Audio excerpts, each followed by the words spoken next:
అనగనగా దేవాపురంలో జయన్న అనే రైతు ఉండేవాడు. వ్యవసాయంతోనే తన కుటుంబాన్ని పోషించుకునేవాడు. పంట కోత దశకు వస్తున్న సమయంలో తన ముగ్గురు కొడుకులను ఒక్కొక్కరుగా పొలం దగ్గర కాపలా ఉండమని చెప్పాడు. దానికి ఆ ముగ్గురు పిల్లలు సరే అన్నారు. మరుసటి రోజు నుండి వంతుల వారీగా అక్కడ ఉండసాగారు. మొదటి రోజు మొదటివాడైన రాము కాపలాగా ఉన్నాడు. తండ్రి పక్షుల నుండి పంటను రక్షించడానికని ఇచ్చిన రాళ్లను పక్కనే పెట్టుకొని కూర్చున్నాడు. పక్షులు ఒక్కొక్కటిగా వచ్చి పొలంలోని గింజల్ని తింటున్నాయి. కానీ రాము పాపం చిన్న చిన్న పక్షులు అవి ఎన్ని గింజలు తింటాయిలే అని అనుకొని వాటిని అదిలించలేదు. అది గమనించిన జయన్న వీడు ఇక్కడ పనికిరాడు అని అనుకొని రేపటి నుంచి నువ్వు ఇక్కడికి రావద్దని చెప్పి పంపించేశాడు. మరుసటి రోజు రెండవ కుమారుడైన రాజు కాపలా ఉండడానికి వచ్చాడు. వారి పశువులు పొలంలో మేస్తూ ఉంటే ఇవి మావే కదా, పైగా రోజు పాలిస్తాయి, తింటే ఏమవుతుంది అని వాటిని అలాగే చూస్తూ ఉండిపోయాడు. అది గమనించిన తండ్రి నువ్వు రేపటి నుండి ఇక్కడికి రావద్దు అని హెచ్చరించాడు. ఇక మూడో రోజు పొలం దగ్గరకు రాజేష్ వచ్చాడు. పొలం దగ్గర నుంచి నడుస్తూ వెళ్తూ ఒక ముసలావిడని చూసి, ఇదిగో అవ్వ, ఇవి తీసుకెళ్ళి వండుకొని తిను అంటూ గింజలు ఉన్న కంకులను ఆమెకి ఇచ్చాడు. నువ్వు కూడా వాళ్ళిద్దరిలాగే ప్రవర్తిస్తున్నావు, ఇక్కడి నుంచి వెళ్ళు అంటూ కాస్త కఠినంగా అన్నాడు జయన్న.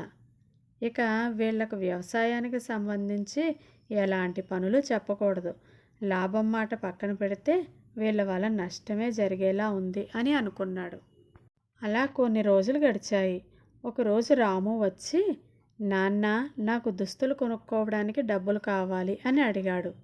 వెంటనే ఇదిగో అంటూ డబ్బులు చేతికి ఇచ్చాడు జయన్న. తర్వాత రాజు, నాన్న, నా తోటి పిల్లలందరూ విహారయాత్రకు వెళ్తున్నారు, నాకు వెళ్ళాలని ఉంది. ఓ మంచిదేగా, వెళ్ళు అంటూ డబ్బులు ఇచ్చాడు.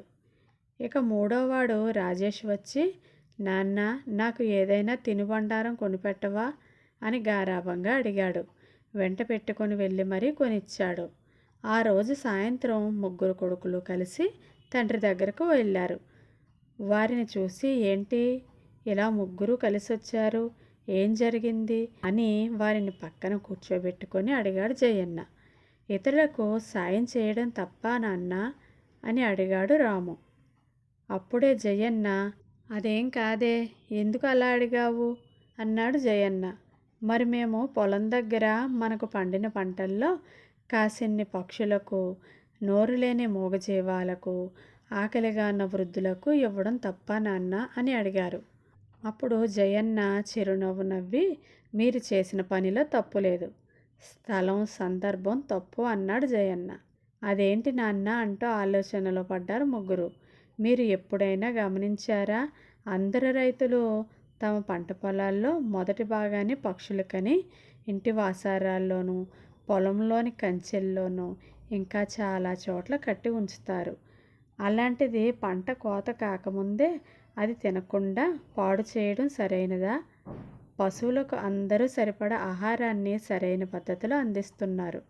అలా కాకుండా వాటిని పొలాల్లో మేయడానికి వదిలేయడం సరైనది కాదు. ఇక చివరగా వృద్ధులకు, దివ్యాంగులకు ఆహారం అందించడం తప్పేమీ లేదు. కానీ మీరే అన్నారు కదా వాళ్ళు ఆకలితో ఉన్నారని.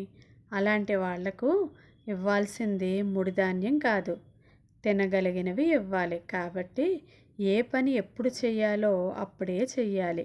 మనం చేసే సాయం ఎంత గొప్పదైనా సమయాన్ని బట్టి దాని విలువ మారుతుంది అన్నాడు జయన్న. తండ్రి ఆలోచనలు అర్థం చేసుకొని పిల్లలు అప్పటి నుండి ఏ పని ఎప్పుడు చేయాలి, ఎలా చేయాలి అని ఆలోచించి శ్రద్ధగా నడుచుకునేవారు. థ్యాంక్ యూ పిల్లలు. ఈ కథ కనుక మీకు నచ్చినట్లయితే ప్లీజ్ లైక్ చేయండి.